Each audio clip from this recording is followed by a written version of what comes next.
Il feretro di Giulia arriva a Saonara poco prima delle 13. Il cuore di un'intera comunità si fa pesante mentre il sagrato si riempie nel silenzio e nella commozione. Le volontarie del gruppo missionario distribuiscono i nastri rossi. Vogliamo essere vicini a questa famiglia in particolare e a tutte quelle che in passato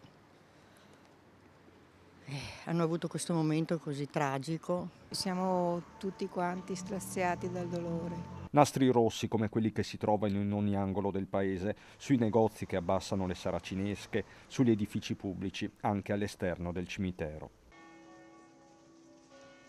Dentro la chiesa di San Martino le preghiere accompagnate dal coro e da un piano, fuori l'abbraccio che si fa via via sempre più grande. C'è chi conosce la famiglia Camerotto, chi conserva un ricordo di Monica, la mamma di Giulia, scomparsa poco meno di un anno fa. Signora Monica, era amica proprio di mia figlia. E una cosa triste così non si è mai sentita qui nei dintorni.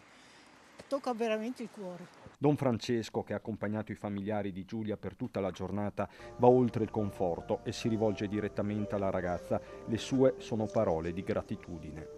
Tu continuerai a vivere in questa nostra comunità, ti verremo a trovare affinché il tuo volto, la tua presenza possa essere di forza. Vorrei che così dicessimo insieme tutti adesso questa parola: grazie.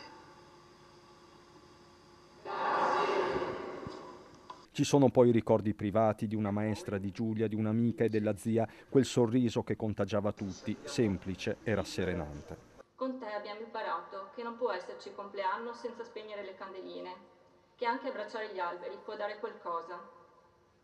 Volevamo continuare ad abbracciarti e dirti ti vogliamo tanto bene, come una bambina, ma forse l'unico abbraccio che volevi davvero era quello della tua mamma. Quello di Saonara non è un addio, ma un impegno a non dimenticare. Quando il feretro esce, l'applauso scarica la tensione accumulata in 3 lunghe settimane, poi ad accompagnare Giulia al cimitero per riposare accanto alla madre Monica è un fiume di persone.